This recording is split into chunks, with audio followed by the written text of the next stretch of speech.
mesdemoiselles et messieurs, bonjour et bienvenue à cette conférence de presse hebdomadaire des Nations Unies.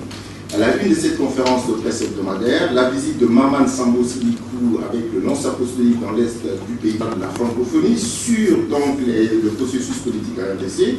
Et puis nous avons la présentation du rapport mensuel du Bureau conjoint des Nations Unies pour les droits de l'homme. Le directeur de ce bureau est avec nous pour les grandes lignes de ce rapport.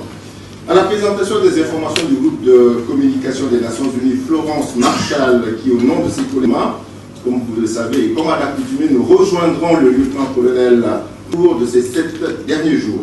Voilà donc pour les titres de cette conférence de presse que nous ouvrons tout de suite. Sambo Sidibé et les nonces apostoliques Luis Moriano Montemayor effectuent une visite en l'Est du pays, notamment à Blic, et rencontreront les membres de la société civile.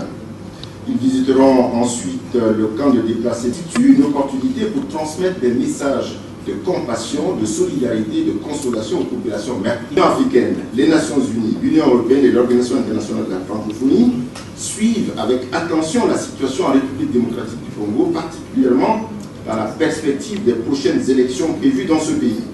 Les 4 organisations partenaires soulignent l'importance cruciale que revêtent ces scrutins dont le déroulement dans les conditions requises de paix, de transparence et de régularité et à bonne date contribuera grandement à la consolidation des progrès enregistrés par la RDC depuis plusieurs décennies. Elle demande donc instamment aux autorités, aux acteurs politiques congolais de ne ménager aucun effort dans le cadre de la constitution de leur pays pour assurer la tenue réussie des élections, préserver la paix et approfondir la démocratie, y compris à travers un processus politique. Les 4 organisations soulignent à cet effet l'importance du dialogue et de la recherche d'un accord entre les acteurs politiques dans le respect de la démocratie et de l'état de droit. Dans ce contexte, les 4 organisations partenaires, se référant à la désignation par l'Union africaine de l'envoyé spécial en la personne de M. Eden Kodjo pour entreprendre des consultations sur le dialogue politique envisagé en RDC, exhortent l'ensemble des acteurs politiques congolais à lui apporter leur entière coopération. Elle rappelle que la décision prise par l'Union africaine et les efforts que déploie l'envoyé spécial sur le terrain s'inscrivent dans le cadre des instruments pertinents de l'Union africaine, y compris la Charte africaine de la démocratie, des élections et de la gouvernance. Les 4 organisations partenaires s'engagent à coordonner étroitement leurs efforts en RDC dans le respect de leurs principes et valeurs, notamment en ce qui concerne la promotion de la démocratie et de l'état de droit.